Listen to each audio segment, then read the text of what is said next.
Hello, everyone. We will be starting the closing session in just a few seconds, just waiting for everyone to enter the main room.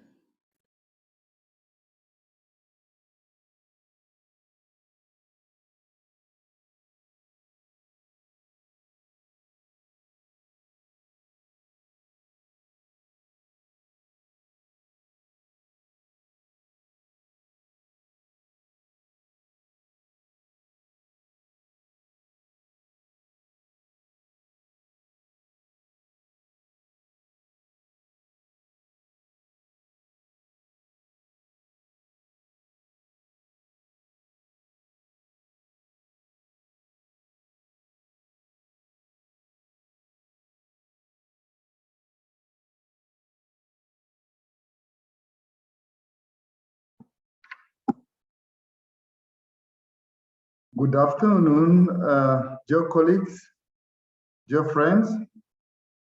It is my great pleasure to welcome you to the closing plenary session of the 2022 Africa a Green Economy Conference, organized under the auspices of the Economics for Nature Partnership. As you will recall, the train took off on the 27th on Monday, with some stops in some countries. On the 28th, the train stopped in Uganda, South Africa, and also in Gabon on 28 and 29, and yesterday, 29, also in Mozambique. So a particular welcome to our key speakers of today, including Honorable Matia Kasaija, Professor Kevin Urama, Dr. Arthur Bainomugisha, Dr. Gabi Teren, Daniel Ella, Dr. Salvo Tchamo, Lizzie Marsas, Peter Sharon, Johanna Brühl, and Shamila Ibrahim. There will be some housekeeping rules that will be shared in the chat by our team, and I encourage you to review them. Ladies and gentlemen, the value of nature to African society cannot be overly emphasized.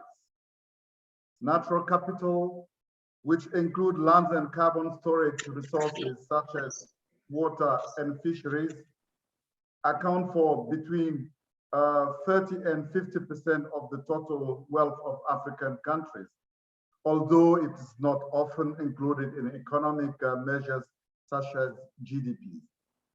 Because of its importance to both the economy as well as the livelihoods of the people, it is therefore key that natural capital or the values of nature in general are considered in decision making. Within this context, the Economics for Nature E4N Partnership Initiative is a 6-year initiative focusing on ensuring that nature has a voice in economic and planning processes. E4N is aimed at catalyzing the transition from siloed policies, institutions, businesses as NGOs, using different approaches and data set to understand the relationship with nature towards well-connected institutions, integrated policies and businesses alert to the impact and dependencies of the natural world. By using standardized methods, comparable data and aligned tools to account for the value of nature, we can combine efforts and drive system-wide policy change.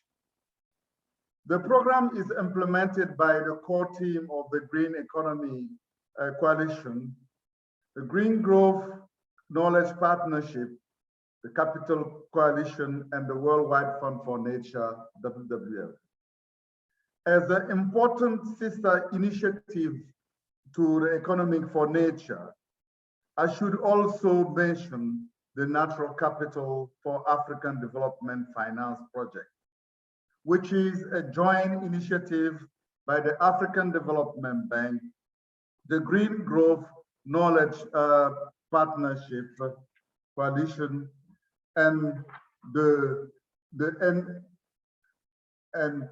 for the NC4 ADF program implementation is led by WWF with oversight by a joint implementation committee co-chaired by the African Development Bank and GGPP.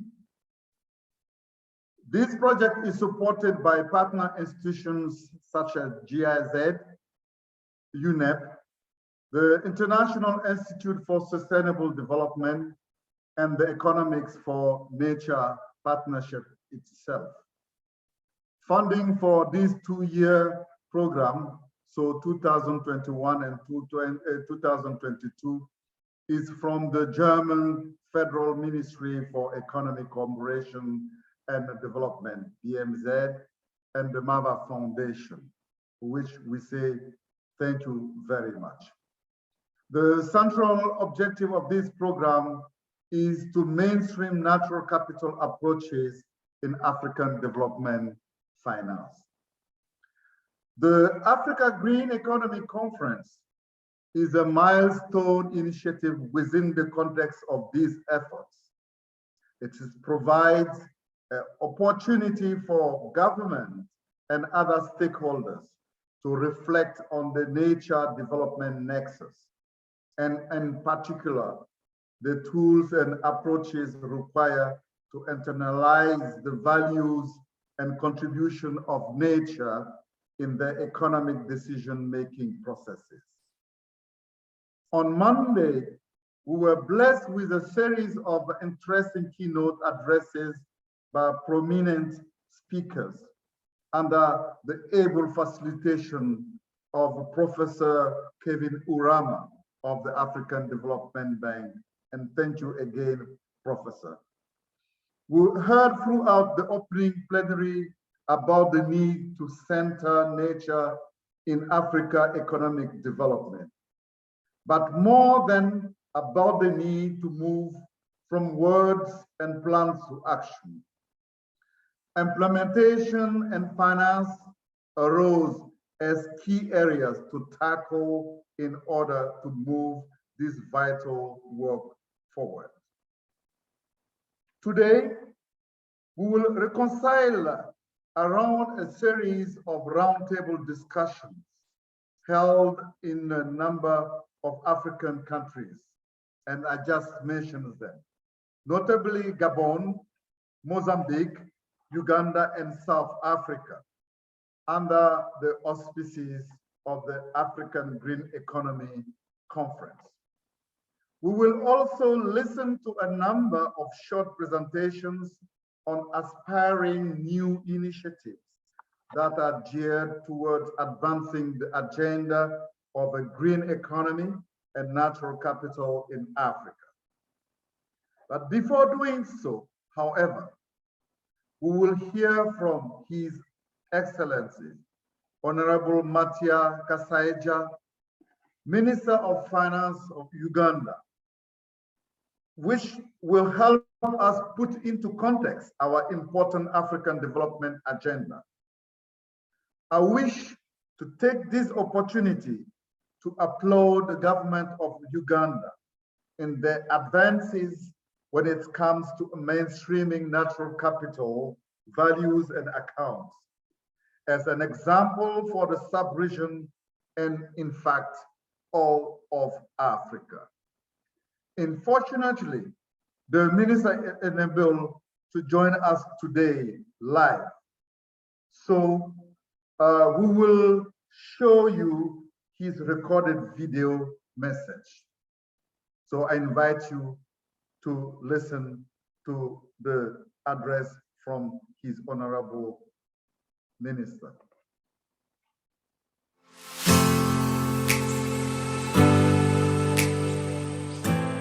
My names are Honorable Matia Kasaija, Member of Parliament for Buyanja County in Kibale District in Western Uganda, but also the Minister of Finance, Planning and Economic Development in the government of Uganda.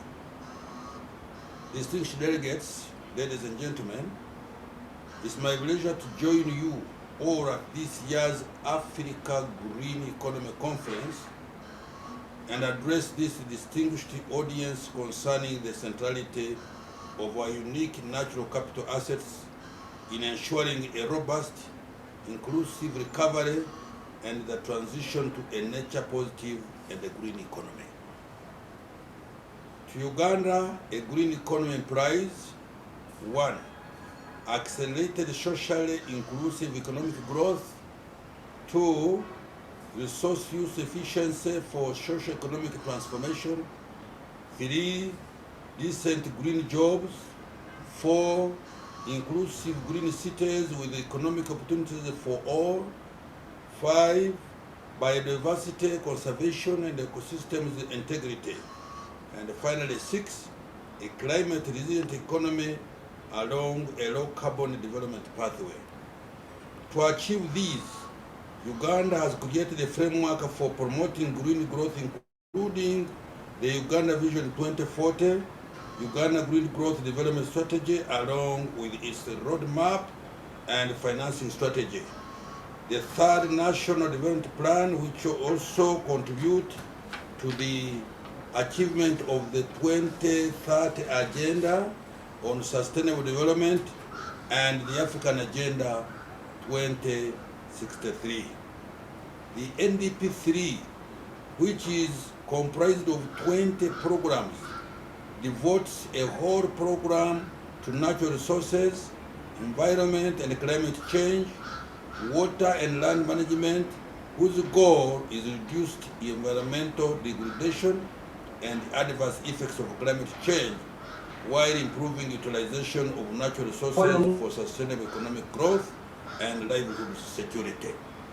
The Green Growth Development Strategy 2017 is guiding the green growth agenda of the country.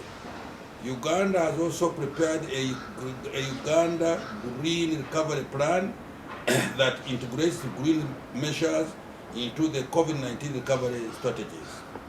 The government of Uganda has been working to establish a new system of natural capital accounting which aims to support its ongoing efforts to quantify the value of its natural capital as a measure and indicator of future growth and progress. The first of these accounts, the land and water accounts, were launched in November 2019 jointly by Uganda Bureau of Statistics, Ministry of Water and Environment, and the Ministry of Lands, Housing and Urban Development. Under the Uganda Natural Capital Accounting Program, the government also launched wood asset,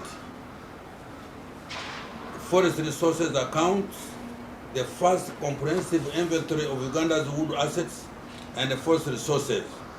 The development of natural capital accounts fulfill one of the 5 strategies of the Uganda Green Growth Development Strategy and contributes to the overall goal of the NDP3 to improve the quality of life of Ugandans through resource-led industrialization.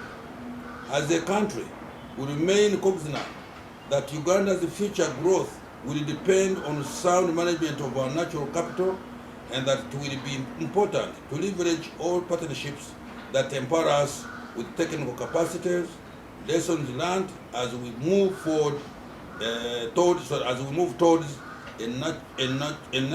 nature positive economy. My ministry is in the process of setting up a climate finance unit with the support of partners that will be spearheading green growth financing in Uganda. Ladies and gentlemen, let me conclude my remarks by appreciating our partners, the World Bank Wealth Accounting and the Evaluation of Ecosystem Services Program for the technical and financial support provided in developing the country's capacity for production of natural capital accounts since the launch of the program in 2018.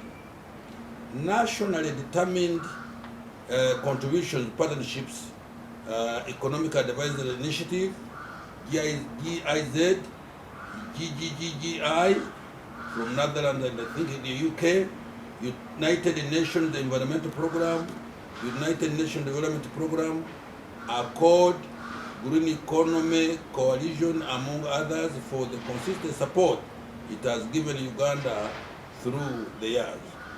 It is such a support that has enabled Uganda to make a substantial progress in greening its development.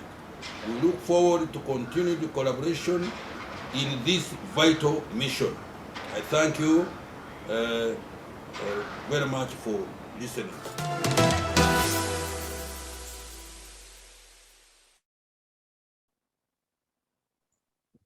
Your Excellency, Honorable Minister Kasaija, on behalf of all the participants, we want to thank you for setting the tone for this afternoon conversation.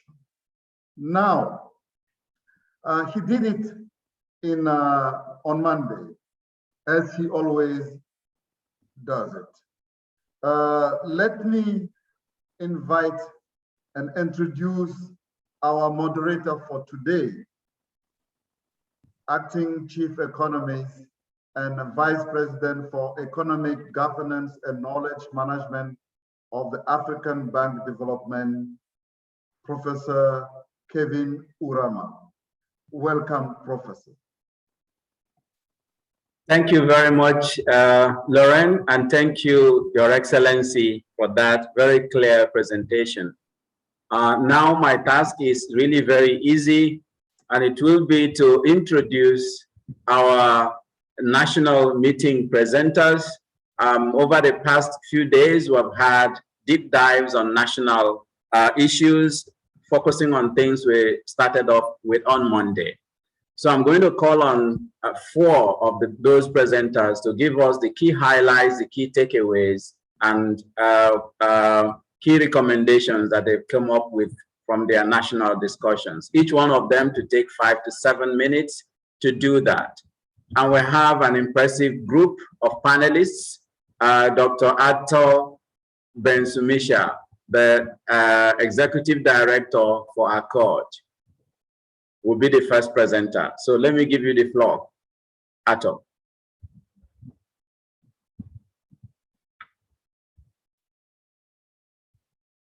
The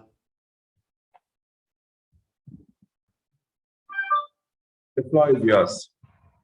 Yes.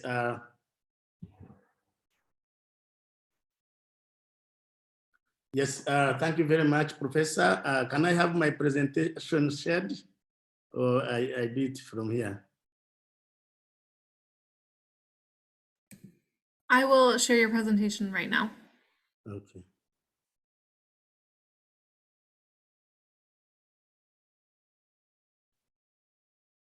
Yes, thank you very much for having me. For people who don't know ACODE, we are a public policy research think tank based in Kampala, Uganda, but working in Eastern and Southern Africa sub-region. We are a regional hub for the Green Economy Coalition for Uganda, and we are also, rather, we are a national hub for the Green Economy for Uganda and a regional hub for East Africa Green Economy Coalition, which was launched on the 28th as a side event. Next slide, please. Next slide, yes. Yeah, all from what we can summarize, all East African countries have defined the green economy agendas, but there is a lot of work to put these agendas into action. As we launched the East African Hub. Les filles, c'est vous qui avez lancé l'impression de l'avenant? Esther? Kenya, Tanzania, c'est bon, non? C'est réglé?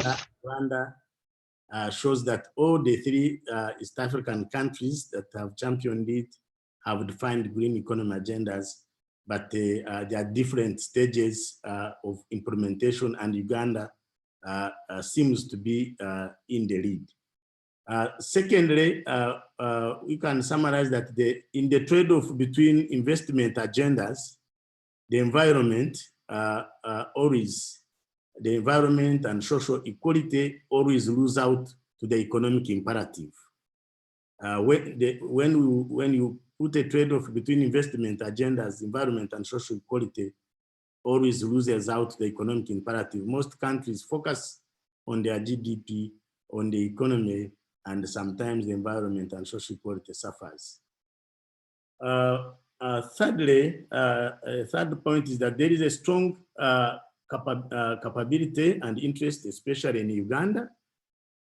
Uganda, especially from the Ministry of Finance, Planning and Economic Development, as demonstrated by Minister Matia Kasaija. The Minister of Finance really is in the driving seat, but also the Minister of Water and Environment is very, very keen, and the Parliament of the Republic of Uganda, which has put in place a number of legislation and approved policies that actually would take this country on the transition to the green economy. The fourth point is that across the region, and that is the East African region, natural assets agendas are disconnected. They are not very well linked between institutions and levels. So you find that yes, the natural assets agendas are there, but compartmentalized and not very integrated and collaborated. Where people participate and their own agendas, we have found out that the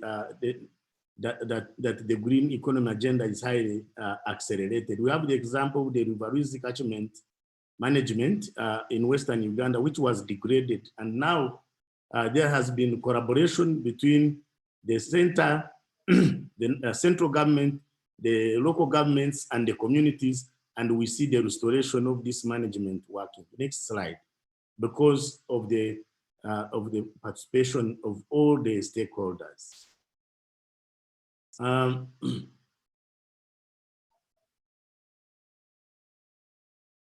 The other point in terms of recommendations, we recommend that we do not accept trade-offs.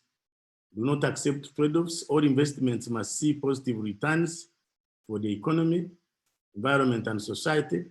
And we reject those that do not improve all the three. So we are saying all these three must move together. The second recommendation is that the East African nations have impressive natural assets, but they are declining. And there isn't a coherent means across institutions to value this and use updated valuation mechanisms to track change. We also recommend the need to build on public demand, prioritize people's participation in all green economy initiatives.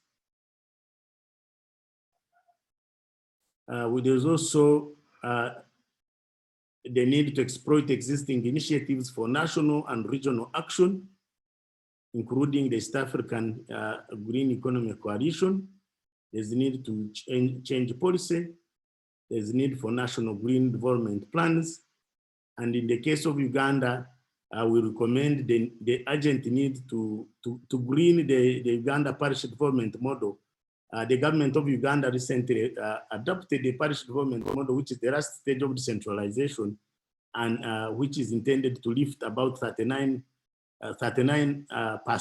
of the population, which is in the subsistence economy or not in the money economy. And so a lot of money is going there. It has 7 pillars. And we think that this is an important policy direction, but unless it is greened, because it's going to be dependent on natural resources and environment, it is likely to accelerate the degradation of nature. So we recommend urgent need to mainstream all the pillars of the parish development model and green them. We also recommend the need to unlock reliable financing for green medium and small enterprises. They are the engine for the transformation to the green economy. At the moment, we see that most of these medium and small enterprises that are green, they lack financing. It is not reliable. It's difficult, yet they are the future engines of transformation. So there is a need to unlock financing from all levels, international, regional, national, and the private sector will play a very big role. So it is important to mainstream the private sector in this, because it's a win-win situation. We also recommend the use of the Green Economy Tracker to monitor changes and track citizens' participation in the transition to the green economy. The Green Tracker has been developed by the Green Economy Coalition. It's a very good system that tracks progress in terms of the transition. Yeah, so thank you very much. What comes next is we propose the next steps, and we propose that there is a need to start regular regional collaboration group meetings, and we have started here by launching the East African Green Economy Coalition Hub. We need to, and actually we have a meeting planned for tomorrow to start agreeing on a regional agenda to move the transition to the green economy. There is a need to build regular stakeholder dialogues around nature, society, and the economy.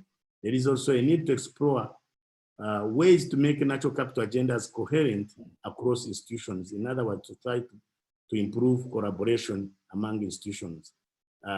Finally, there is a need to explore ways to enhance meaningful participation of people so that we enable people to share their lived experience, especially people who are directly affected by the degradation, or by the degraded natural capital, and these include the youth, the women, and the enterprises.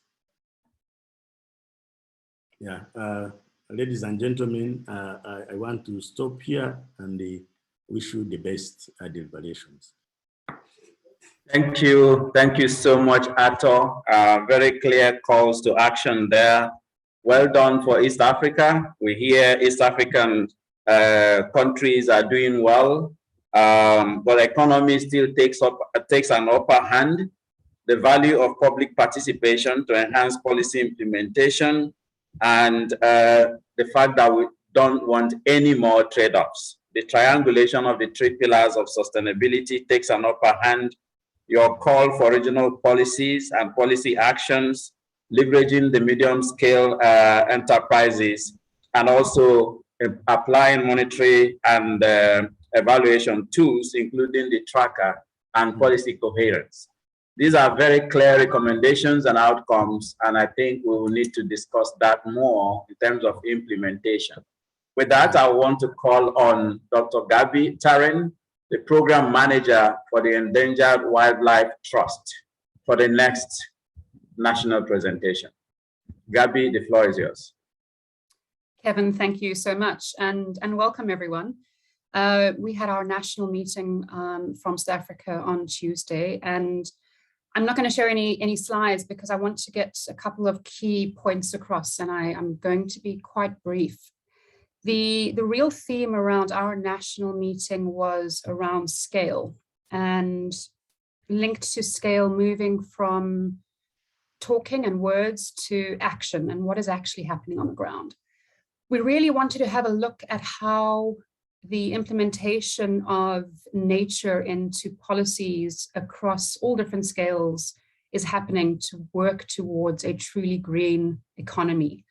We had a long discussion around SMEs, and we had a great presentation from Hannes McNulty from the Green Growth Knowledge Platform around a tool which has been developed to look at how SMEs can use resource efficiency. And really what came out of that, which was fascinating, was that there isn't a best case or best practice or business case for how SMEs should be integrating natural capital.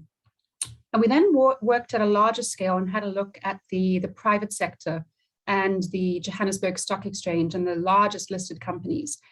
We looked at the Biodiversity Disclosure Project, which is hosted by the Endangered Wildlife Trust.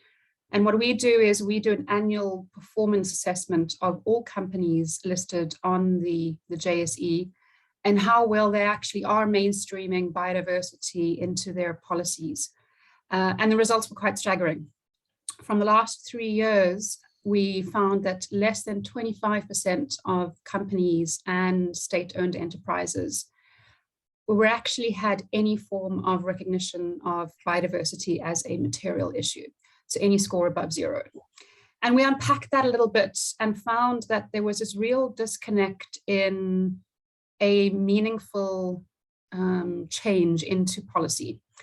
And what we then discussed was how the JSE have come up with their guidance documents, and later on you'll hear from Shamila Ibrahim from the Johannesburg Stock Exchange around these very recently released guidance documents, which go into disclosure and how companies should be disclosing, and all the way from social metrics to climate metrics and biodiversity metrics.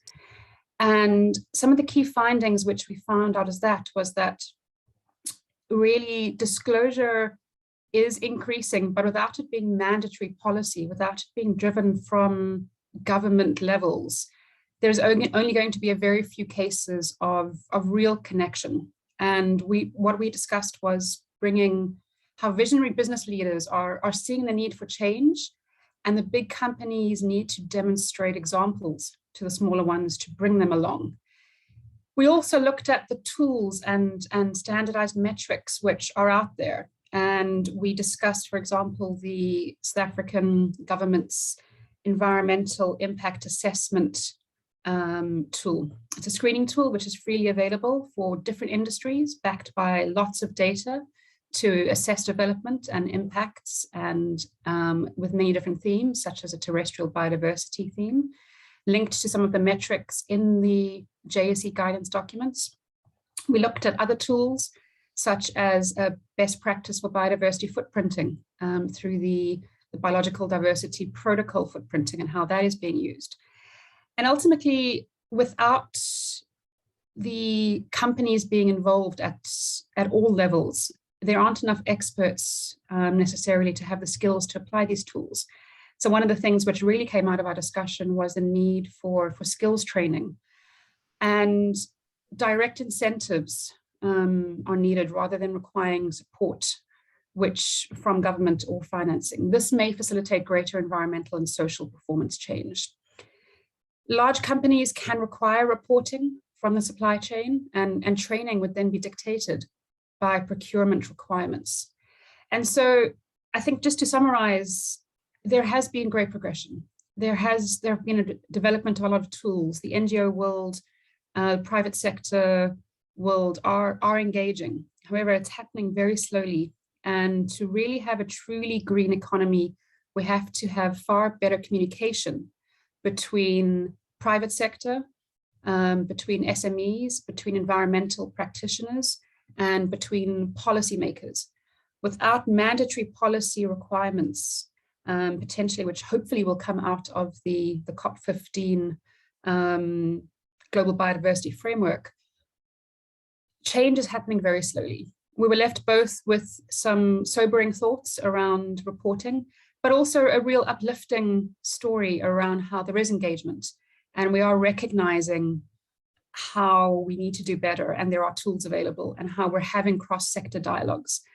And so communication, I think, came out as the #1 recommendation: greater communication and speaking with a very clear voice to business and to government and to conservation. So with that message on communication, I'm going to hand back to you, Kevin, briefly. And thank you very much. And thank you very much for having me, and for letting South Africa also have a clear voice in this around what we're doing. Thank you very much for, again, that succinct presentation. Communication is key, mandatory reporting requirements, need for capacity building, and scaling, and that scale matters in terms of taking action at all levels, and also the value of resource efficiency. Thank you so much for that. Let me quickly call on Mr. Daniel Ella, the Forestry Statistics Officer and Director General, for your intervention. The floor is yours. Okay. Good evening, everyone. You should excuse me to speak in English, in French, because English isn't my natural language. Okay, I start to speak in English to make my summary in French. Alors, donc nous avons traité de la question au cours de la conférence africaine sur l'économie verte. Nous avons traité de la question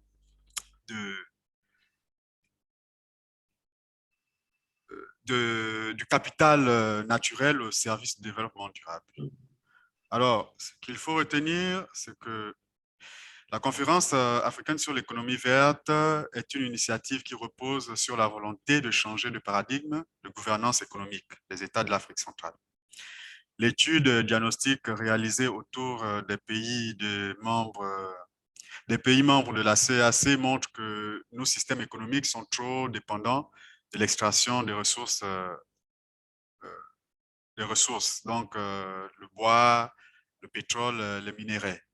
Ces ressources étant pour la plupart non renouvelables, sinon renouvelables à très long terme.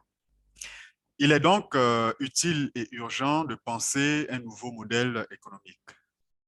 En effet, certains pays qui ont réussi à mettre un point d'honneur sur la conservation, à l'exemple du Gabon, à travers la création des parcs nationaux, des lois restrictives d'exploitation de certaines espèces animales et végétales, depuis plusieurs décennies déjà, pourraient envisager de passer de la conservation à l'économie de la conservation. D'où le concept d'économie verte dont la variable quantifiable serait le capital naturel. Cette conférence, à travers les présentations des partenaires et experts, nous a permis de dégager quelques pistes de réflexion pour la mise en œuvre du concept dans nos différents pays et d'apprécier quelques approches méthodologiques à contextualiser et approfondir. Donc, autour du thème des voies innovantes pour un avenir favorable à la nature à partir de la politique des affaires et des finances, au Gabon, nous avons traité particulièrement de la question du capital naturel au service du développement économique durable, à l'issue duquel il nous a été donné de répondre à 3 questions clés. Donc, comme premier postulat, quels obstacles et défis dans chaque pays qui empêchent l'intégration du capital naturel dans la prise de décision institutionnelle? Quelles sont les meilleures pratiques pour intégrer le capital naturel dans la prise de décision? Lorsque le capital naturel a été intégré, sera intégré avec succès dans la prise de décision, quels facteurs ont contribué au succès? Quels ont été les principaux enseignements tirés de cette rencontre? Comment l'application, sinon la mise en œuvre, peut-elle être mise à l'échelle des pays de la sous-région avec une collaboration stratégique entre les entreprises, les institutions financières, le gouvernement et les organisations de la société civile. Alors, de façon résumée, nous avons défini 3 résultats clés. D'abord, en termes de défis, il est question de contextualiser le concept à chaque pays, de standardiser les méthodes et les critères d'évaluation pour les pays membres de la CEAC, s'approprier le concept et les outils pour chaque pays en interne et convaincre les pays, les politiques des pays de la CEAC. Donc, c'est une tâche que nous réservons, sinon, qui est demandé à la CEAC auprès des chefs de l'État membres. Alors, les meilleures pratiques tirées, sinon observées au cours de ces présentations, nous avons listé comme meilleure pratique la collaboration interministérielle déjà au Gabon, entre la Direction générale des statistiques, le ministère des eaux et forêts, l'agriculture. Donc, en ce moment, il y a un groupe, une task force sur le plan d'affectation de terre qui peut être un exemple de discussion interministérielle. Alors, nous notons l'implication de certaines entreprises forestières dans la conservation de la biodiversité, telles que la Compagnie des Bois du Gabon, la CBG, qui est un grand géant forestier au Gabon. Jadis, nous comptions aussi l'entreprise pétrolière Shell, qui fut un exemple assez pesant dans la responsabilité sociétale et environnementale. Alors, nous notons également la mise en place d'un consortium des États membres de la CEAC pour traiter des questions de développement durable. Donc, les enseignements clés tirés de nos travaux.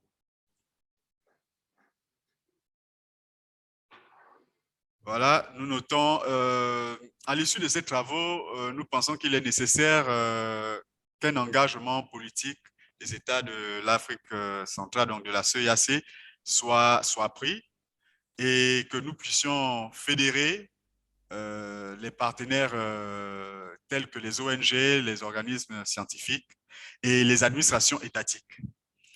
Donc, les partenaires scientifiques et financiers ne devraient pas travailler à l'écart des pays concernés par la question. Les expériences devraient être continuellement partagées entre les parties prenantes. Alors, comme opportunité pour pouvoir mettre en œuvre ou insister sur le concept de capital naturel, il faut déjà noter qu'il y a des cadres normatifs déjà existants. Certains outils en cours de modélisation. Au Gabon, nous notons le système comptable national qui est en train d'évoluer vers le système de comptable élargi, sinon oui, élargi à l'environnement. Et aussi, nous avons la méthodologie CARE qui a été présentée et qui peut être adaptable à chaque pays et aux entreprises dans les États qui voudraient bien adopter le concept. Les objectifs de développement durable déjà fixés pour les pays membres de la CEAC et l'expérience d'engagement de certains pays tels que le Gabon et le Rwanda dans le processus de prise en compte de l'environnement dans leur politique de gouvernance. Nous notons ici en exemple la signature de déclaration de Gaborone que les institutions internationales impliquées dans la question de l'environnement pourraient encourager les autres pays membres de la CEAC à signer. Donc, nous notons aussi que le secteur privé et les organismes financiers sont prêts à s'engager à accompagner les États dans ce processus, au cas où ils accepteraient. Donc, de façon un peu plus détaillée, pour répondre à la question des obstacles et défis dans chaque pays qui empêchent l'intégration du capital naturel dans la prise de décision institutionnelle, nous constatons de façon générale un manque d'engagement politique et de cadre institutionnel adapté. Nous voyons ici une faiblesse au niveau de la connaissance du terme capital naturel. Alors, il y a un réel besoin de légiférer sur ces questions de capital naturel de façon pragmatique Maintenant, il faudra travailler à la disponibilité des données pertinentes. Donc, il faudrait que les experts se réunissent pour fournir des données plus pertinentes sur ces questions-là. Alors, nous constatons aussi qu'il y a des problèmes de coordination des différentes parties prenantes, ainsi que des problèmes d'intégration dans les politiques publiques qui empêchent l'appropriation du capital naturel dans les pays de la sous-région. Comme défi, nous devons actualiser le plan de développement durable des gouvernements, créer une structure de gouvernance, renforcer les capacités, harmoniser les cadres institutionnels entre les pays de la sous-région et aligner ces derniers avec les recommandations sur le rapport ECAS sur la relance verte post-Covid. Donc, après la crise pour pouvoir mieux sortir de la crise Covid-19. Il est impératif aussi d'harmoniser la collecte de données dans les pays de la CEAC, mais aussi d'établir une communication entre les différentes parties prenantes, les États, les organisations, les chercheurs, les populations, les entreprises aussi. Donc, il faudra trouver des indicateurs harmonisés, des variables standards pour les pays de la CEAC. Nous devons intégrer dans nos programmes universitaires la notion de capital, de capital naturel pour avoir des personnes qualifiées et disponibles afin de valoriser et développer ce concept. Il faut contextualiser les outils déjà disponibles à chaque pays, trouver des référentiels d'évaluation harmonisés avec les pays de la sous-région, identifier les priorités nationales et les enjeux. Donc, créer une task force pluridisciplinaire qui passera en revue les outils et retiendront ceux qui sont les plus pertinents pour travailler dans nos pays. Nous pensons ici aux groupes de travaux régionaux et nationaux pour travailler et veiller à la création d'un consortium autour des questions du capital naturel. Alors, sur la question de savoir quelles sont les meilleures pratiques pour intégrer le capital naturel dans la prise de décision. Et lorsque ce capital naturel a été intégré avec succès dans la prise de décision, quels facteurs contribueraient à son succès? Quels ont été les principaux enseignements tirés tout au long des travaux? Alors, il faut déjà noter que nous avons des cadres comptables, donc sinon des outils comptables alignés à nos comptes nationaux.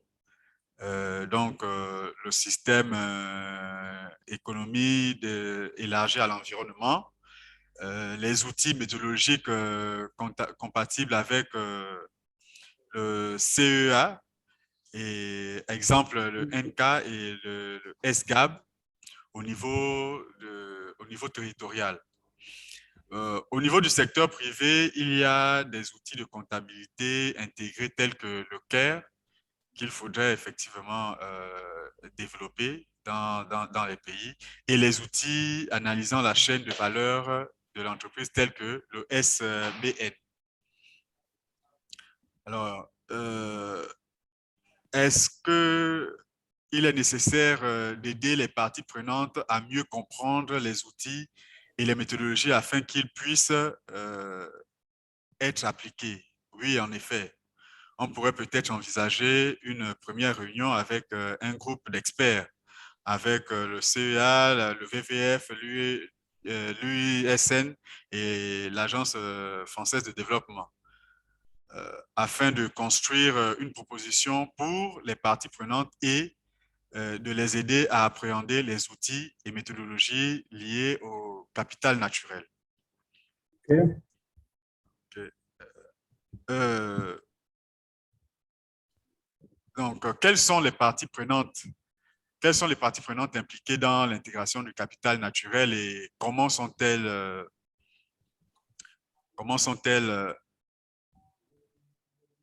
intégrées dans le processus décisionnel? Alors, les parties prenantes travaillent sur le capital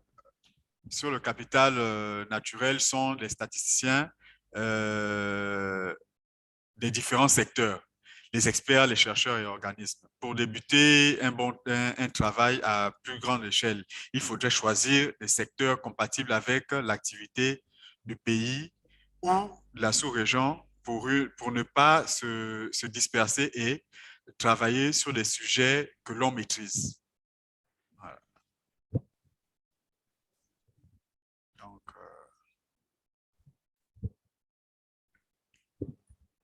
Donc, comment pouvons-nous nous assurer que les décisions d'investissement financier tiennent compte de la nature? Nous pourrions regarder, par exemple, notre budget et passer en revue les investissements du gouvernement, lister les mesures en faveur ou défaveur de l'économie verte, regarder les dépenses de l'État et considérer ce qui est favorable ou contre l'environnement. Il y a, par exemple, au Cameroun, des budgets, des programmes budgets ou des budgets programmes, voilà, qui sont affectés à l'environnement. Nous pourrons aussi valoriser l'investissement du secteur privé dans des projets de l'environnement, donc réduction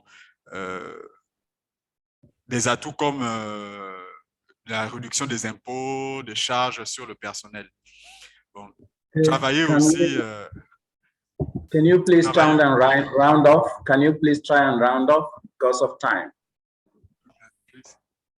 Thank you. Oh, OK. Donc, bon, voilà un peu en résumé l'économie de nos travaux et nous vous remercions pour cette brillante expérience que vous nous avez permis d'acquérir. OK. Merci à tout le monde. Thank you so much. We have quite a lot that's coming out of this. The need for political commitment and also having scientific and financial partnerships, NGO involvement, leveraging existing frameworks, and quite a lot. And also repeat the call for communication and many other recommendations that has been made by our colleague Daniel. So we will continue to ruminate over this as we continue to go forward in the discussion. Let me also just quickly call on Dr. Salvo Tchamo, the economist and senior policy expert from the Ministry of Land and Environment, Mozambique, for your intervention. Please, let's keep it short and sweet, 5 to 7 minutes. Thank you, moderator. And hello, everyone, and thank you for this opportunity to share what's been the outcomes and the main findings from our dialogue section held yesterday. Just to highlight, that it was a very dynamic, energetic process, interaction with all the audience.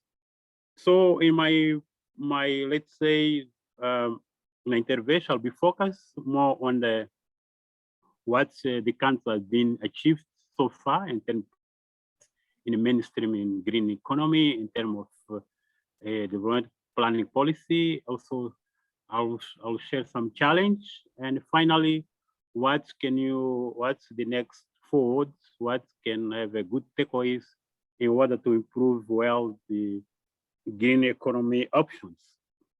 Yes, one of the key finds that I have to recognize the country has progressed well in terms of establishing a sound legal institutional promise framework, the country is drafting a lot of policies, like to mention some, like design a roadmap for green economy implementation, is a mainstream green economy natural capital into a key policy, like the 5-year government plans, update the NDC, National Development Contribution, and also launch the data information sharing platform, Biodiversity platform. So I have to believe and conclude that there's a political commitment and there's a, let's say, a multi-stakeholder involvement.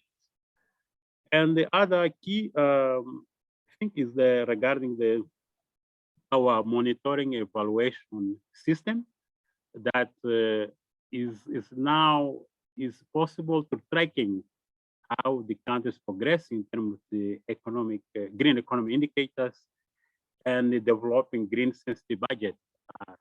So there is some budget codes how we can track how the country is implementing some green related actions. Yes, that's the status, and in summary, how the country is, is performing in terms of green economy and natural capital implementation. But of course, there is some challenge and barriers to be addressed, and yes, I have to highlight that there is a, let's say, a multi, as I mentioned, a multi-stakeholder engagement and the interest in natural capital in strong appetite from different donors and support to green economy initiative. In that, I have to mention there is let's say, a platform you gathering annually with the participation of different stakeholders, donors, NGOs, government sector, private sector. But whatever, there is still limited technical capacity and understand how to map and also evaluate the natural capital. So, of course, there is a key role that should be implemented by this institute, but during our section and debate, there is a conclusion that there is still need of enhancing the capacity building, mainly focus on the, let's say, the officer who elaborate and produce statistical information. One of the gaps you find there is a, let's say, the reports, I mean, the social government reports, mostly they don't capture those green actions and some environmental indicators. Another, key challenge is regarding institutional arrangements. You conclude that it's necessary to improve the institutional arrangements, and the role of national statistics body is important to take a lead as the institution who is the responsibility to provide and collect information, and that tool is important for decision makers. So, and another issue is like a change of institutional framework every mandate. The structure and there's a rotation of the officers and some experts. So there's a gaps in terms of, let's say, in terms of the continuation of the process. Another key issue is related to data. That's very critical, very, very critical. And you need to, it's very scarce. That's one of the key findings, is scattered, decentralized. So most of the information are collected, you can find at the central level, but it's difficult to assess and collect the data information at the local level, where the investments, where the activities mostly happen. And need of compression of clear methodology for data collection. So that's a need of involvement of academic institutions. Another challenge regarding the involvement of private sectors, yes, there's you know that there's a lot of point of interest for private sector to engage in green business, but our constatation, our conclusion regarding the private sector approach in green business, there is a misunderstanding of the role of private sector in leveraging the green investment. most of the cases, the environmental issues are still seen as a corporate social responsibility. It doesn't the private sector take a lead in terms of investing in, and yes, as I say, approach of private sector seen as a, if you engage in environmental issues, yeah, we're wasting time. The private sector see this as like as corporate responsibilities, not something not a mandatory. Yes, another issue, I think you need to improve the legislation. Our legislative framework should be revised, specifically tackling on the incentive taxation in order to attract the private sector to invest in green business. Of course, there's some initiative, pilot initiative that starting, slowly, that involving the private sector, but you conclude that you need a lot to do in this aspect. Resource mobilization alignment, there is is one of the strong issues, because there is a lot of players. As I said in the previous, when I start my intervention, there is an appetite from donors and other partners to support, but there is you find out there is some isolated. The initiative are not aligned, and you now can see the duplication of efforts and some in terms of intervention. So there's a need of some strong alignment and coordination mechanism and planning also. Finally, of course, you brainstorm all these, all these issues, but the critical question how to move forward. And I remember in the speech delivered by the Vice Minister, he pointed out some of the key points. As I said, Mozambique has got a robust legal institution policy framework, but the key issue is the implementation. How to enforce, how to to gather all the key stakeholders, all the players, to implement those plans, the policy were very well elaborated. And yes, and I talk about the private sector that one of the issues to attract the private sector, you have to to elaborate or design some to demonstrate scientifically how the opportunities and point of entry to attract or in order to engage the private sector, in the green business. Like one of the advantages can be creation of green jobs, and by that the government can create incentives to in order to make them or engage them, to sensitize them to invest more on the green investments. And also some green practice that are being shared by some enterprise, but recognize there's a lot to do in this regard.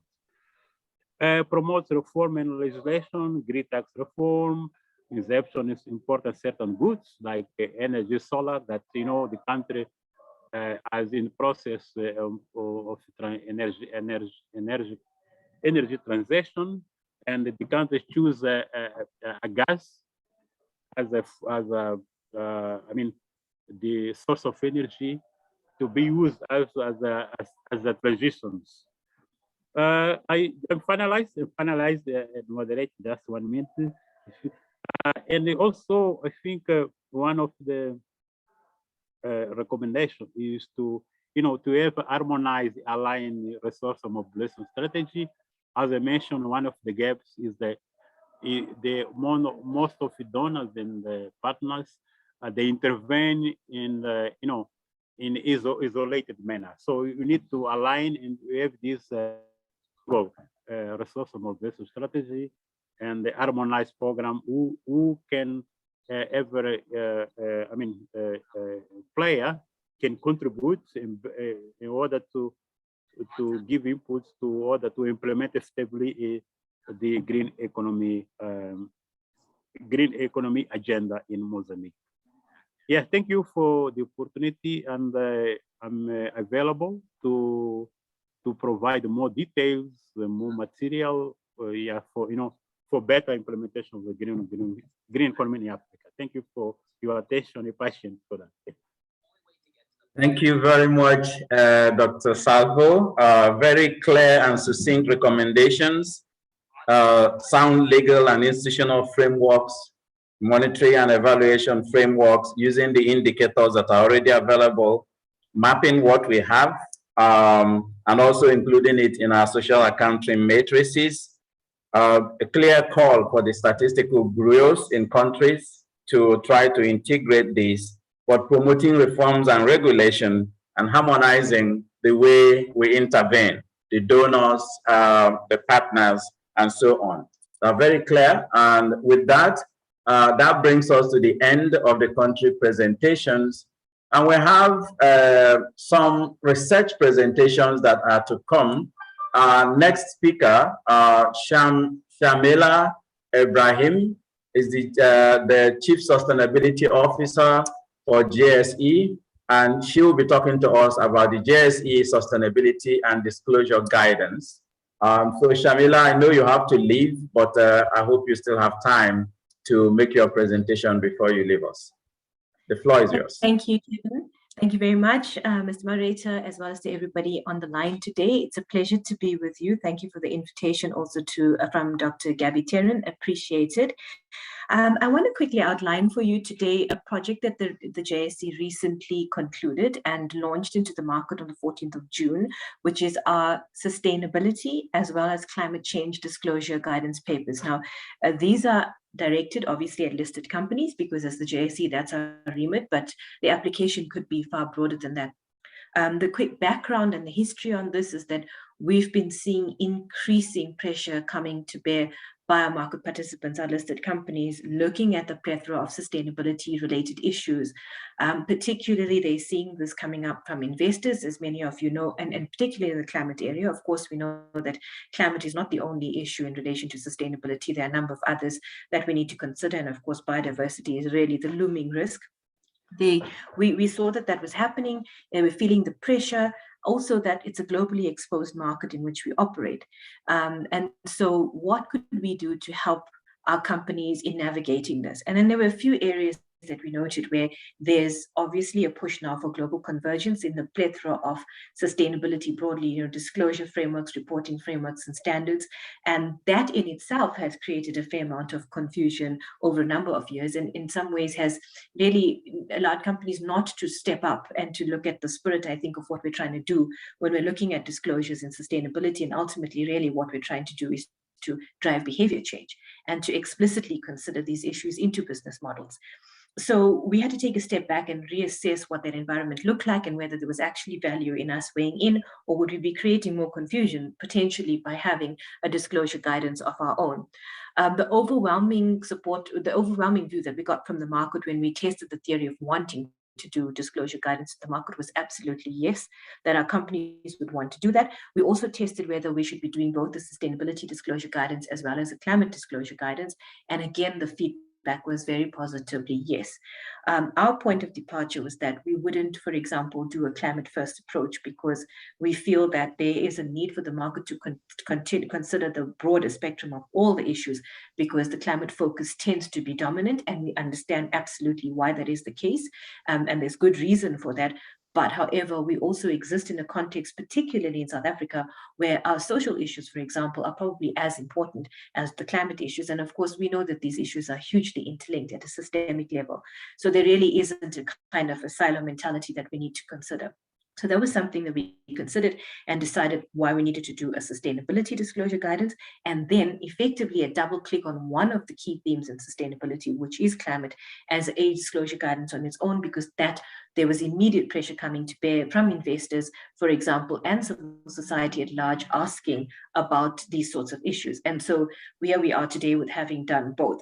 I'm also quite happy to announce that yesterday our papers were given the Thought Leadership Award at the Environmental Finance Sustainable Investment Awards for Thought Leadership Africa. So our two disclosure guidances have received that award, which was a pleasant surprise for us. Now, what the guidance does is really say, what do all of these frameworks look for? What are the common themes?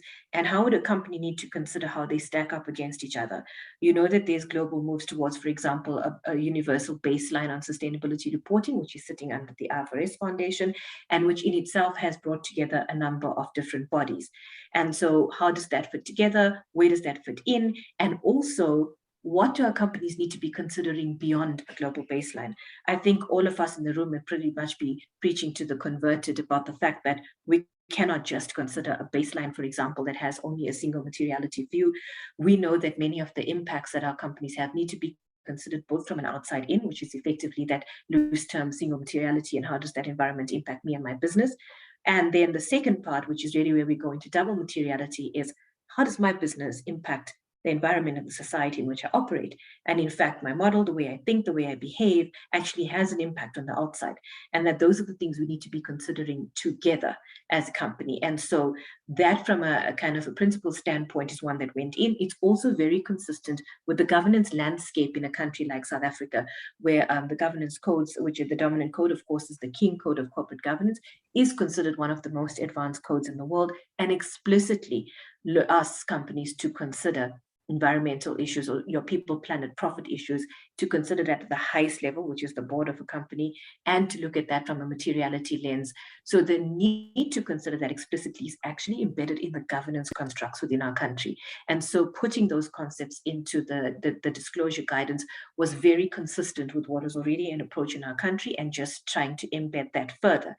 And so the guidance then has taken shape as follows. The sustainability disclosure guidance has a set of narrative disclosures, which is really guidance for our companies on how they need to start thinking about these issues.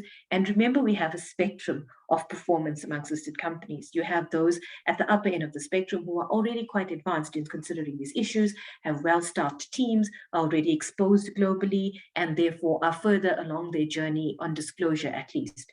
And then, of course, there's a massive number of other companies that are still latest to the game, that are still learning about these issues, where it's not part of their day-to-day discourse. And I think from a perspective of really trying to align with the outcomes that we need to achieve sustainable development, we really need everybody to try and go along. So the guidance was there to help everybody to the extent that we can, to try and say, this is at the basic, what everyone needs to start thinking about. Here's how you can start embedding it, and at least start with this without having, for example, to reach to expensive consultants or bring in a lot of cost, but also accessible, so that whether you're the first year intern or you're the CFO, if you read through the guidance, will it give you a good enough sense of what you should be thinking about? So that's what we wanted. What we came up with is a set of narrative disclosure guidance, which tells you on the basic levels of governance, metrics, management, strategy, how one should be thinking and where that should be going. It also sets the context of sustainable development. It makes clear, for example, the difference between this ESG narrative that's taken root and sustainability, right? So there are differences in there. How does that fit together? How you should be navigating that, and where the different frameworks fit together. So that's around the narrative aspects, that's both educational as well as helping your disclosures. And the second part is the metrics. So what we also got feedback from the market on is that they would appreciate a basic set of metrics. And we had to debate this quite extensively, because we don't want to add another set of tick boxes to anybody. And so the approach we've taken is that they needed to be impact focused. Every single indicator has a descriptor for why it matters. It also is very clear that it is not new.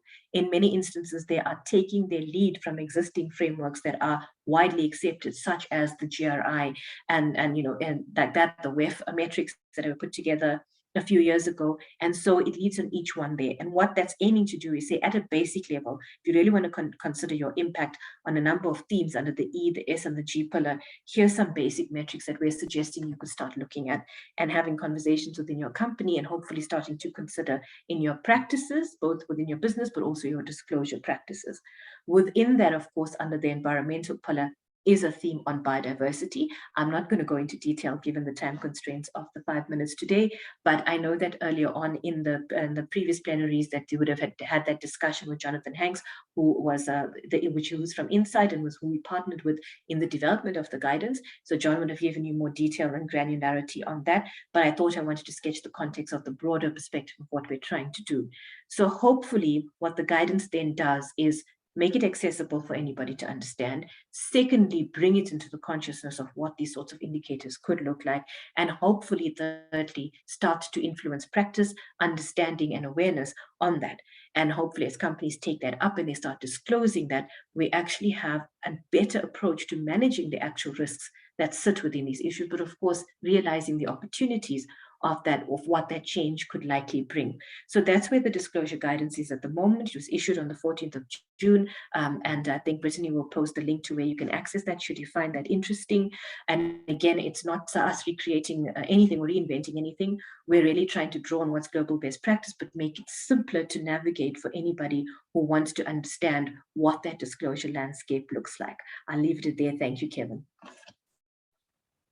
Thank you so much for that laser focus experience sharing, what's already happening on the ground. And I like the points you made with regard to focusing on climate disclosure and sustainable development indicators, since climate is just one part of it. And then I hope that the guidance documents are available for the colleagues in this network to be able to access to see how things are going in practice. So from that, I will move on to, I'll just give 1 minute in case somebody has any question for Shimela, because she has to leave us in a minute or so. Does anyone have a burning question for her? If not, I'd like to thank you, Shimela, for the exciting presentation. And then I move on to Lizzie. Kevin, just a second, sorry. I just noticed on the chat that there was a comment from Martin about bringing up social inclusion to the same level. Martin, I hope that you will be happy to see that within the metrics that we've put together, there's obviously under the social context a number of different indicators that are included there. What I failed to mention is that while we're obviously trying to make the case for looking at globally how these things fit together, we're quite cognizant of the context within South Africa. So you'll find certain indicators in there that might not be common, but that are actually there and, for example, take their lead from some of the global standards like GRI that deal with particular issues in the social context because of these interlinkages, right? Inequality and the like. So if you look at things like remuneration disclosures, they have a direct link to those social context type of issues. So we're hoping that once you read that, that'll put your mind at ease. We've also made explicit consideration of the just transition, which is a critical imperative for a country like South Africa and indeed on the continent, I think. And so we've been a little bit bold and maybe a little bit brave in at least starting that, because the unclear indicators of just transition globally. But what we've tried to do is understand what the discourse has been and start at least seeding that thinking through 1 or 2 indicators that have been embedded in there. So under the E, the S, and the G, hopefully you'll be able to see the thinking and start seeing the bigger picture of why we think those particular impact-related metrics are going to be influential. Thank you so much, Shamila, and I can see thumbs up from Martin, thanking you for that bold action. We need to see more of that. Let's go forward to Lizzie Masters, the Environment Finance Manager of World Resources Institute, for the research presentation. 5 to 7 minutes, please. Perfect. I will do my best. Thank you so much for the opportunity to present to this illustrious group. As Kevin noted, my name is Lizzie Marsters, and I'm the Environmental Finance Manager at the World Resources Institute. And today I'm delighted to talk to you about a new engagement recently launched in partnership with the Green Growth Knowledge Partnership and the African Development Bank. And it's about scaling MBS for climate and water resilience in sub-Saharan Africa. Next slide, please. One specific entry point to scale up investments in nature and natural capital is through the lens of nature-based solutions as an infrastructure solution. And this means when we talk about nature-based solutions, we mean as a complement or an alternative to traditional gray infrastructure investment. And MBS offers a tremendous untapped opportunity to build sustainability and resilience into economic recovery and infrastructure investments. We have been gathering a robust evidence base to demonstrate that MBS can offer a triple dividend. First, it significantly can offer on the adaptation side and resilience side. They can help countries improve infrastructure service delivery and avoid losses from climate impacts, saving countries billions of dollars each year.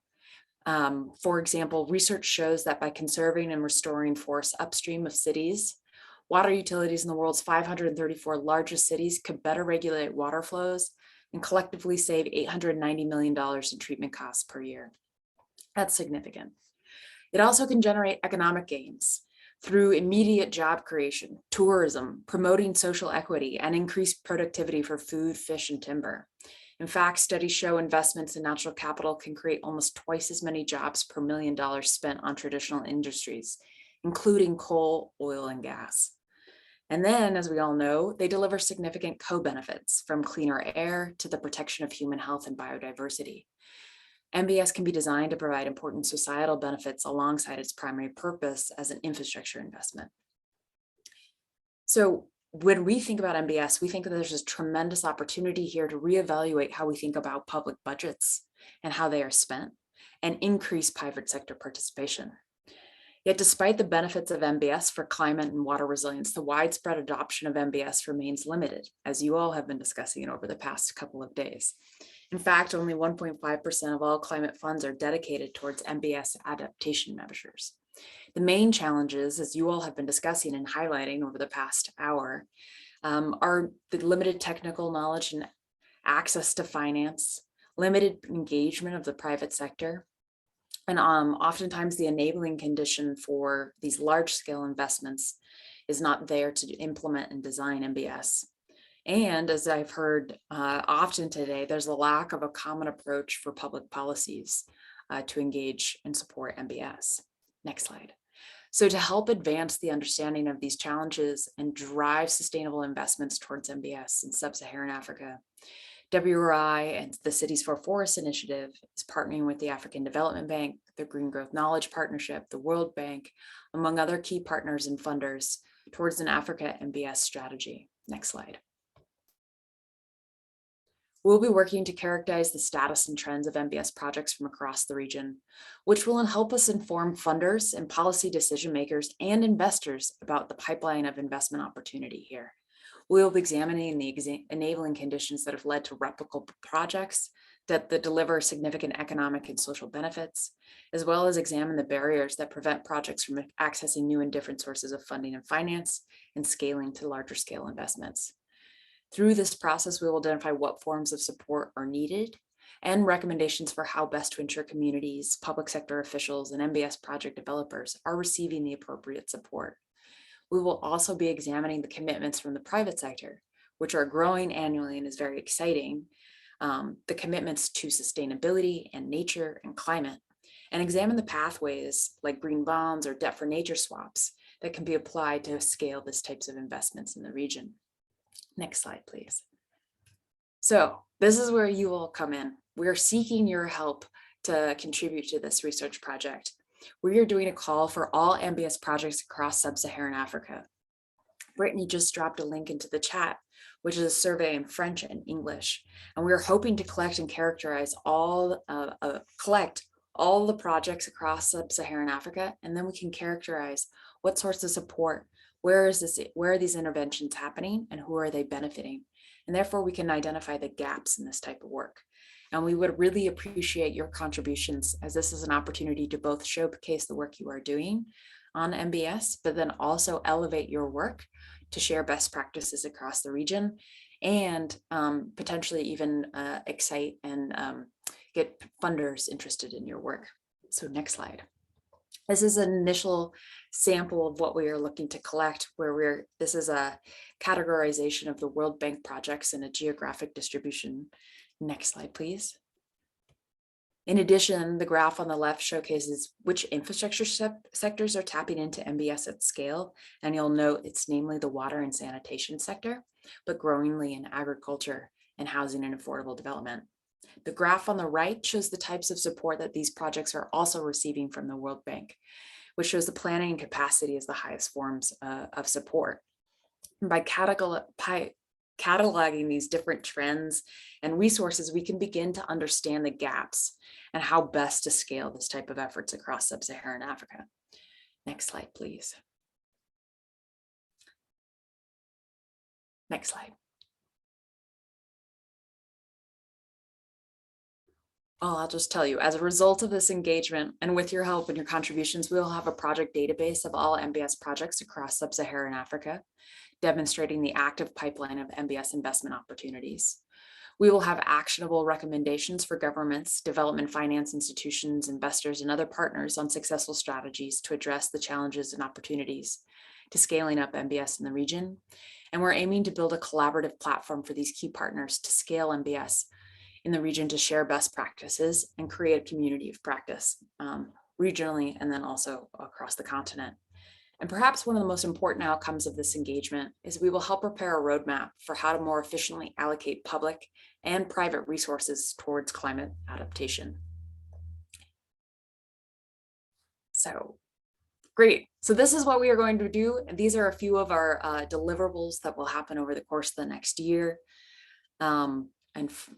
One most notably, I just want to note that we'll have a final report for publication in August of 2023. So there's a long opportunity here to engage with you all and talk about your projects and the work you are doing in sub-Saharan Africa. Next slide, please. And then the other piece of work I just want to make a mention of is the work with the Green Growth Knowledge Partnerships on the MDB Joint Commitment on Nature, which was announced at the COP last year. Next slide. And we were working with GGKP, AFDB, IDB, World Bank to support their efforts to significantly increase investments in nature as a result of this joint declaration. And as you all know, MDBs play a catalytic role in infrastructure investments, and we're exploring how we can elevate and showcase this work, really to mobilize and move and transform these types of economies. Next slide. So please reach out and contact us if you have any questions or concerns, and we'd love to hear from you about your projects and the work that you're doing in this space. Thank you so much for the time. Thank you so much, Lizzie. We will go to the next presenter, which is Peter Sharon, the Strategic Programs Lead for WWF Africa. We will open up for discussions after all the presentations, please. Peter, the floor is yours. Thank you very much, Kevin. Yeah, take this opportunity first of all to appreciate the extreme value of this whole conference. I mean, there's a lot of work that has gone into this. I'm very happy that we managed to arrange for all of it. Very interesting to hear, particularly to the country level feedback, the rich discussions that happen at the country level. I'll talk a little bit about Africa Ecological Futures. For those of you that are not aware, Africa Ecological Futures is an initiative that was started in the aftermath of the Rio +20 conference, where at the time we're still talking about generally green economy, and the discussion started up actually in Rio +20, listening carefully to Dr. Tchamo as well. We started with the first countries in Africa developing their green economy plans. The government of Mozambique at the time, the president, they launched its green economy map at the time at the Rio +20 conference, together with the president of the African Development Bank, also present there, and the Director General of WWF. It's got a long history. We started from in the aftermath of those events, Rio +20, the green economy momentum, to think more about this broader context of African development. Yes, please, you can go to the next slide. Brittany, I don't know if you're managing the slides. Good. So basically, the idea of the exercise at the time, in partnership with the African Development Bank, was to look at the broader trends and development in Africa. And those are really very high-level drivers of change in Africa. It's got to do with demographic factors, the relative, of course, proportion of youthful population in Africa, macroeconomic ties, trade relationships, and going to that with sectoral developments and infrastructure, agriculture, energy, and other sectors. Taking all of that together and saying, okay, what does this mean for the future development trajectory of Africa? In terms of both the human dimensions of poverty reduction and other parameters, but also the ecological impacts and the longer-term sustainability implications. So those bigger trends and developments obviously are shaping the future of Africa, which means that decision-making at this point by governments, by private sector, by finance institutions, such as the bank itself, they are going to be determining the future pathway Africa, which we would like to see obviously in a slightly more sustainable manner than in some other countries in the North and West has happened in the past. Next slide, please. If you can hear me. Good, but anyway, I'll continue talking here. So the exercise was meant, no, just previous one first,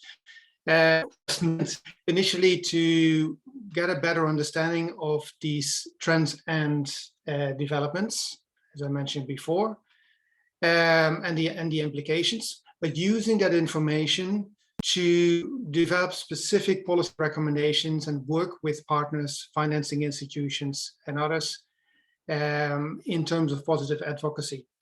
Work in developing those future trajectories and their decision-making processes. Basically also leading to specific transformational initiatives, some of which WF itself might have initiated and some may be other partner organizations, as well as to develop tools and approaches for mainstreaming. So out of that is, of course, the relevance of what we've been discussing today a lot. For example, the use of natural capital assessment and accounting methods to internalize the values of nature in decision-making processes as one of the tools in that process. So you're going a little bit fast on the slide there. I still want to go to the previous one if possible. Good, it's the one with the flow chart in there. If you can go back this one, yes, exactly. Just very briefly, no, the next one. It's going very fast. It's the flow chart. It's just showing a little bit the process we're following.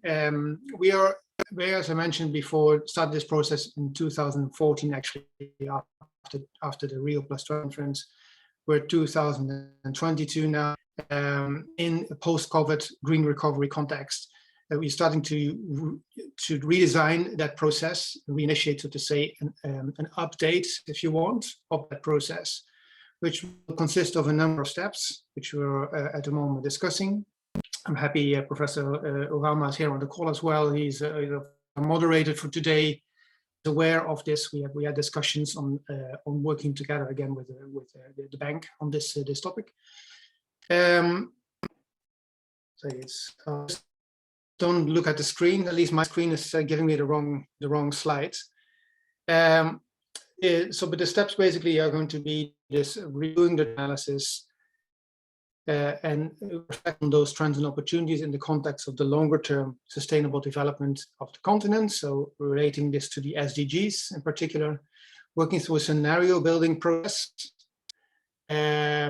for futures thinking-based work, and then developing for specific tools for mainstreaming and policy instruments for advocacy out of that. So this will be the process. As we're doing this, and that's what the next slide was going to show you, the specific circumstances of the post-COVID world is, of course, initiated the whole thinking around green recovery, which is very closely interlinked with that original Africa Ecological Futures that I mentioned. We started to develop specific scenarios at a sub-regional scale. Already, we've worked so far with the East African community and with the Central Africa community, basically on a kind of a mini assessment on their level to look at, again, those trends, but particularly the opportunity sides for green recovery coming out of all this, this broader scope of and with that, I'll actually take the liberty here not to step on the step of a moderator here. Basically, one of the initiatives is going to be presented right now by Johanna, which is a study on the Central African context, using natural capital thinking as an entry point. So with the permission of our distinguished moderator, perhaps I can hand over to Johanna for this part. Yes, perfect. Thank you so much. Hi, everyone. I'm Johanna from Anchor Environmental in Cape Town. And we were tasked by WWF to do a high-level assessment of the relationships between economic growth, natural capital, and human well-being in Central Africa. And we then had a 2-day workshop with Central African policymakers to collaboratively develop nature-positive policy directions and also look into investment opportunities. So I'll just give you a very brief overview of the study. And next slide, please. So we analyzed the 11 countries that make up the Economic Community of Central African States, which is also known as ECAS.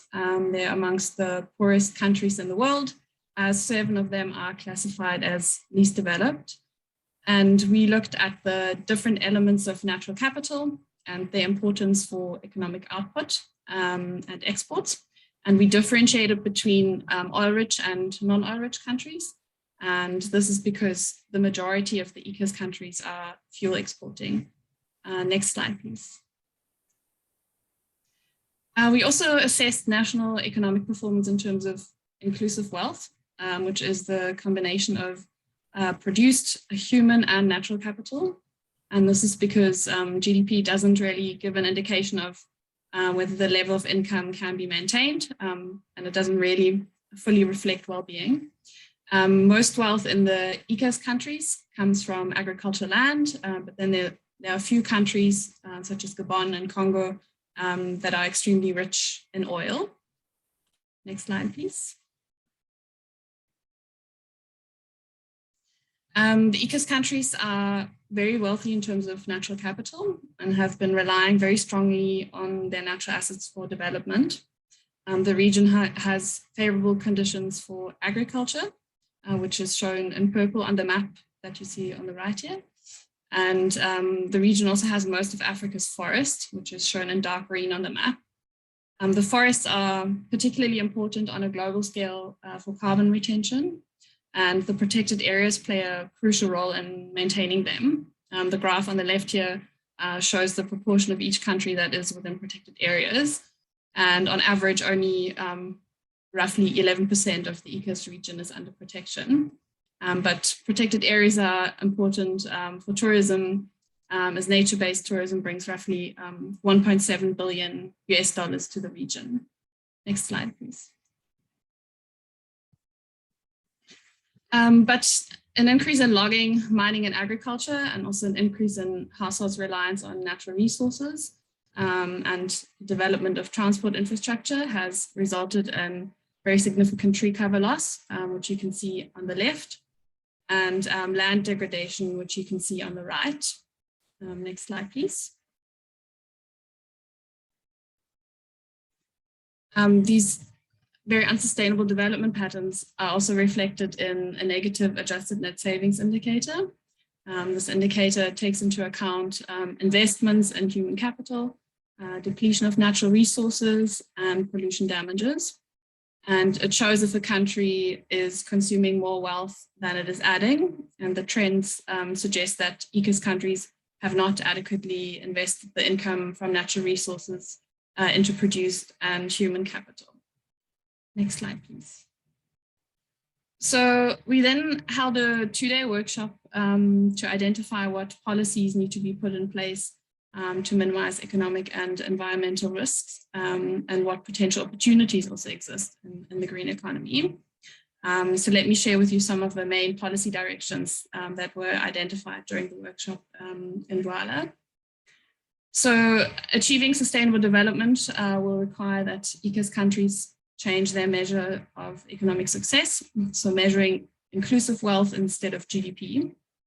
Biodiversity needs to be incorporated into infrastructure development. Investments in ecological capital needs to be increased, for example, by strengthening or enlarging the protected area system. And countries will also need to consider how they can diversify their economies to be more resilient to economic shocks. And policymakers also suggested during the workshop building economic value chains and trade partners at regional level. Next slide. So we've seen that there has been significant erosion of biodiversity in the region over the past few decades. And countries are now at a turning point where changes in policy and investment decisions will be crucial to their future. And we hope that the study helps to shape a more sustainable future going forward. Thank you.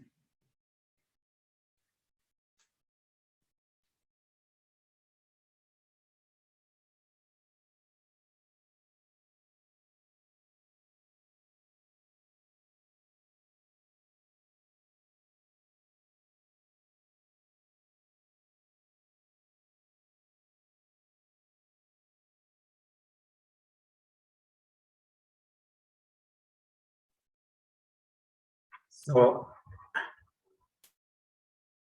thank you very much for that. Are you hearing me? I think I was cut off a little bit. Yes, we can hear you. Okay, thank you. Okay, thank you very much for that presentation. Let's move to Johanna. Is it Brühl, Senior Consultant and at ACODE Environmental Consultants for the presentation, their presentation. Sorry, Thank Kevin, you dropped out. We just heard from Johanna. Oh, yes, okay. Thank you so much.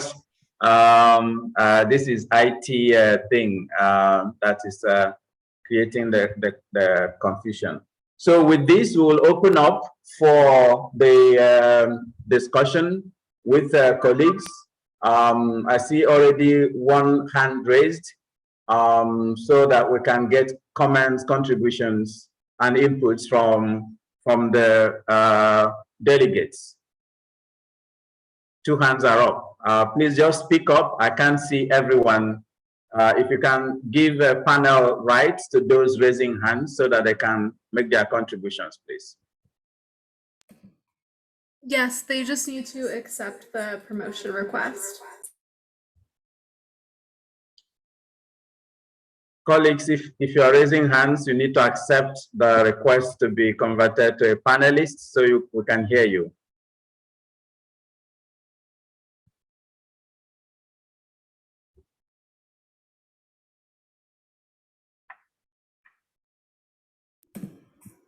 As we're waiting for them to, sorry, I have some back noise here. As we're waiting for them to accept the promotion, we did have a question from Shev Javali, which was one of the slides reads, and this was in our national meeting, in the trade-off between investment agendas, the environment and social equality always lose out to economic imperative. My question isn't trying to value nature, just doing more of the same. Why does preserving and restoring nature need to be justified in monetary value? How can we move beyond this? And I know Martin gave an answer in the chat, but wondering if any of our other panelists have an answer. And I will share that again in the chat. That's a great question. So panelists, can you help us to address that question? Any of the panelists, either from the country reporting or the research presentations, please just try and address the question. And then those raising hands, please, you need to accept your the request for you to become a panelist so we can hear from you. Peter, are you taking the floor? Yes, please. I can give it a try if you want, but I think Martin already responded in part in the chat box. Obviously, there's a limit to what you can do with giving an absolute value to nature. That is pretty much impossible because it's, first of all, it's very circumstantial. It depends on where you are, how much value really a resource can provide or does provide. It is very relative in that sense. So I think Martin already responded, yes, there's a limit. And I think in decision-making processes, there is the softer side of decision-making always. You can't put everything in monetary terms, and I probably agree on that. However, economists look at these things in certain ways. So if we want to internalize nature considerations in some of the decision-making, I don't think we will get around to doing some level valuation work, even if it's circumstantial, to let's say influence the process. And a way of doing, there's different ways of doing it. Obviously, one way is to try to give an absolute value to nature, as we're doing with natural capital accounts. The second one would be to give it a relative value, saying in scenario processes, you could compare different scenarios, different options, without necessarily giving nature kind of an absolute value. And that's an approach, for example, the natural capital has taken for a long time. It's more a weighing of options as opposed to giving something an absolute value. So I think there's no one answer here. I think I'd agree. There's a soft side, obviously, you cannot avoid that. But somehow, yeah, in terms of economic decision making and like decision making by finance institutions, it is still important to give some economic validity to trade-offs. Yeah. Okay. Yeah, thank you very much. I don't know if we're able to get the people who want to speak from the floor, but just to chime in on this, I think the question is very crucial, and it is very crucial because as someone who has worked on the valuation of natural capital for quite some time, we always end up with a conservative value for nature. When we try to bring natural capital into the produced capital market, we always try to give it a value which is a perceived value that is not really the altruistic value. But you are very right, Peter. If we still have to make decisions based on economic principles, then those principles still apply. But I think we don't have to discount the value of conservation as well, because nature has a value in its own, whether we understand the value or not, because the other value system depends on the poverty levels of the population. It depends on several factors that defines what value people and different cultures and different economic development levels give to nature. But that's not the true value of nature. Just like economics doesn't really define the true value of anything, but it's a means of exchange as well. So we need to try and in our discussions, not to really, in my view, that financialization of nature is one way, but not the only way. Because I'm saying this because like in Africa, from where I'm coming from, the natural stewardship is what drives conservation much more than the monetary value of nature. So we shouldn't also discount these forms of keeping nature in its pristine nature, if I put it that way. So basically, not only one value, we need to look at multiple value systems and the scenario systems that you talked about, and so on and so forth. So colleagues, are we still able to get in the colleagues who are wanting to speak? Brittany, please. So far, neither have accepted. Okay. But we have a question that was asked in advance, submitted in the registration, from Anilem Getty. Can the models for natural capital accounting, ecosystem accounting, be used in a continental manner?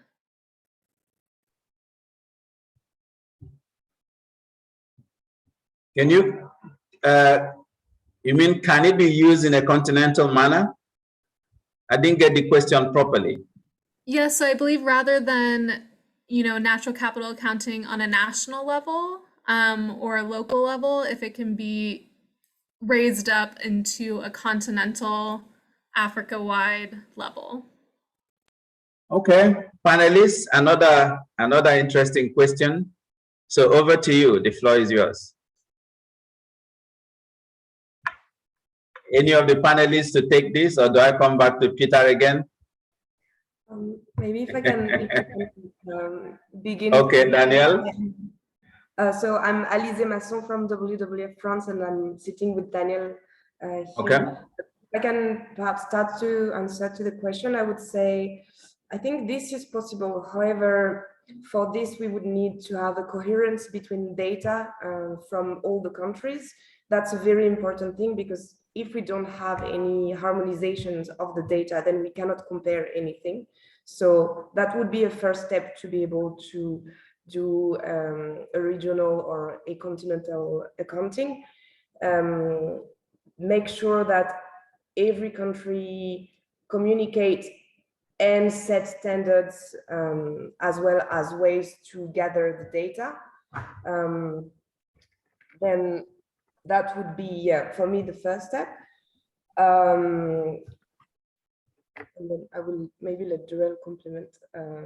But I feel like this would be a huge piece of work, but it is necessary. There is also the fact that we have a lot of different ecosystems throughout Africa. So that would need to be taken into consideration. Maybe the accounts could be a bit different throughout, like you have different type of accounts in between companies, for example. But it doesn't mean we cannot compare everything. So in short, yes, but yeah, we do need harmonization. That's for me is the key priority for this. Yeah, I think that's a very, very spot on response to that. We need to learn to work before learning how to run. So let's get our accounting systems at the national levels right, the data systems right, the comparability right, and all those things. Then we can start thinking about the regional and the continental accounting systems as well. But on the other side, from the continental and regional level, policies and regulations that can nudge countries towards implementing the national accounting is also to be encouraged. And I've seen a lot of responses, even from Martin and co, on the chat. So that's a very, I think we're all agreed on this. With that, I'm going to turn over to Martin Locke, the Executive Director of Capitals Coalition, to give us some closing remarks, some closing thoughts. And after that, I will call on John to come back to give us some vote of thanks. So, Martin, you have 5 minutes. The floor is yours.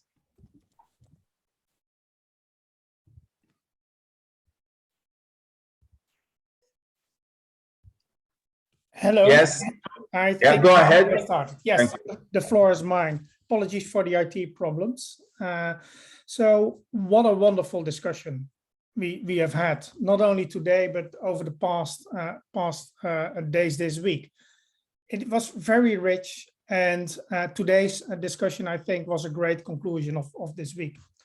And let me start by applauding all participants, all those people that contributed. And applauding is always a little bit difficult online, but I just want to do it the old-fashioned way. And please join me in this, because I think they've brought a wonderful program to the floor. And let me especially thank those that made it possible in Gabon, Mozambique, Uganda, and South Africa to have these events.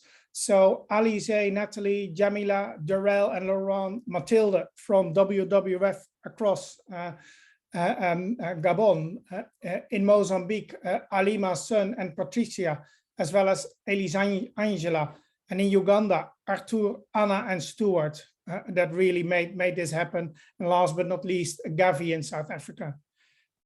I just took the first names in order to go through this quickly, but nevertheless, it really is appreciated what you've done to make this happen. And then, of course, we have had loads of good speakers in all of the sessions. Several ministers presented their thoughts, and you, Kevin, I think you gave a wonderful moderation and brought the discussions together very eloquently. Thank you for that. And last but not least, I'm speaking here, being the executive director of the Capitals Coalition, also on behalf of the Economics for Nature program. And this is a collaboration of WWF France, Green Economy Coalition, my own organization, the Capitals Coalition, and of course, JJKP. And I think we also need to thank all of them. And I want to especially name Brittany King and John Mohan, who so eloquently led this process of bringing together this wonderful event.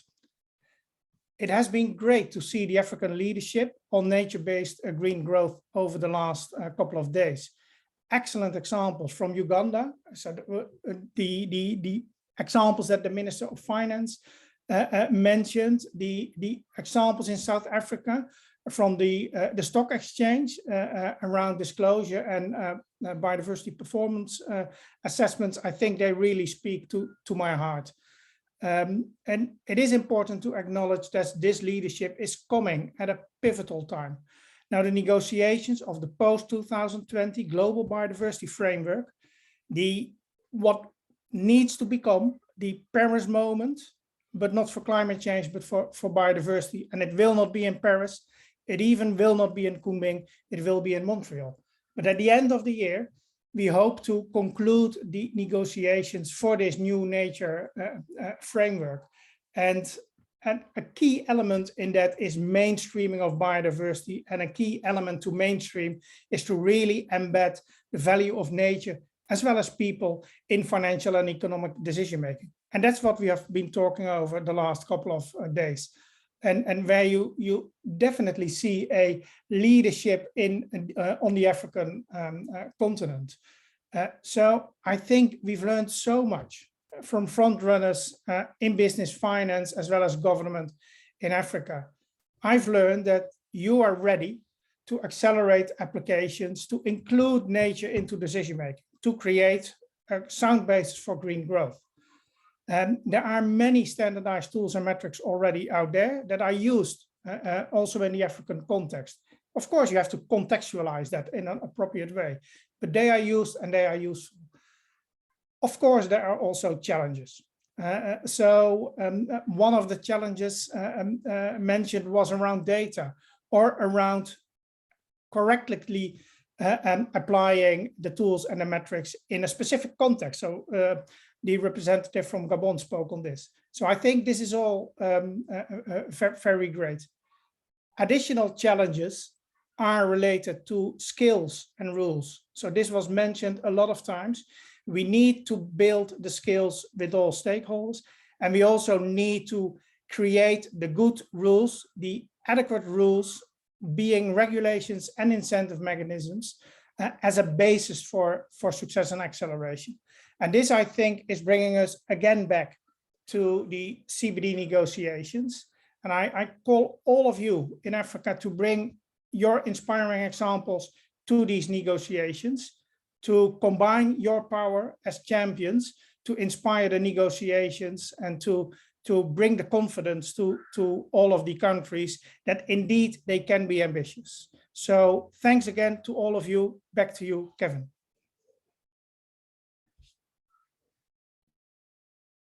Martin, for that very excellent summary. You know, for me, I just like to thank everyone as well. Thank you, Martin, for the excellent participation and everything. And, you know, it would be remiss of me if I don't really recognize and thank the GGKP, who has helped quite a lot. It's been a long journey to get here. If I flash my mind back to where we had these discussions at the GGKP Advisory Board in 2017 or 2016, and seeing how we're fast-tracked it to now, I can only say I'm very, very happy and very grateful to all for doing, working collectively on this. If there is an area of development at the global scale that Africa can and should take a lead on, this is the area. Because Africa is the home for most of the natural resources that support the produced capital world, the economy that we all talk about. And Africa's culture has always been nature sensitive. So what has happened is we're trying to be like the others, and then the externality costs are too much, and we're actually not benefiting enough, even for trying to play in the market that we don't actually know the rules very well, or maybe if we know, we don't know how to play it very well. One of my friends wrote a book recently called Gambling on Development. And I talked with him and I was saying, well, it just means that some of us don't know how to do this gamble. So for us, let's work on natural capital, how to invest on natural capital, how to value natural capital, and factor it into our national development planning, national accounts, and also inclusive wealth measurement. if I flash back on the discussion also, we had the head of Moody's in that room, and I bent to him and I was talking to him about this issue about value in nature and how that can even be factored into sovereign ratings of countries. And he said, if you manage to do this very well, Africa will be really, really rich. So let us focus on where we have comparative advantage, and it cannot be anywhere else than in natural capital. So let me use this opportunity also to just announce to you that the African Development Bank is taking this very seriously. We had a center already on African Natural Resources Center that is led by my colleague, Vanessa Ushi. But now the president of the bank has given guidance that we actually need to change the name. It has actually been changed to African Natural Resources Management and Investment Center, to focus on that aspect of investing in natural capital. That position is currently open for recruitment. So this is a public announcement and request from all the experts that are here. Please do give us leads into experts who can help us to pull this together. So thank you so much. And with that, I will only say thank you, and thank you. And then hand over to John for a final vote of thanks. John, the floor is yours. Oh, Kevin, I should have gone first. That was a wonderful last word. Thank you so much, Kevin. It's in part due to your leadership that the GGKP, as part of the EFRN initiative, is here, and why this event is happening in Africa, why we focus so much on Africa from the GGKP side. And it's really been a pleasure to see how so many partners, not just GGKP and AFDB, but how WWF, Capitals Coalition, and the Green Economy Coalition have all coalesced, come together, because we see the opportunity and the future that there is in Africa, and for preserving and investing in natural capital. And it's wonderful to hear the news, Kevin, and to have had this news in new iterations over the years, that the president of the AFDB is so behind this agenda. We need that kind of leadership, and it's thanks to you that things are moving ahead, and it gives great confidence. I want to reiterate the thanks that you have given and Martin has given already to the team. This has been a year in planning. It's a new kind of conference, hybrid plenaries and in-person national meetings. I think it was a great success. Thank you for innovating with us, EFRN team and national partners. I also want to thank also the GGKP team, Brittany for making this a reality, together with Laurent's quiet support, and Sun Cho for supporting on the GGKP side, together with the WWF Africa team, to bring together the event in Mozambique, as well, of course, as our EFRN partners in Gabon, Uganda, and South Africa. Thank you so much to all, and see you next time.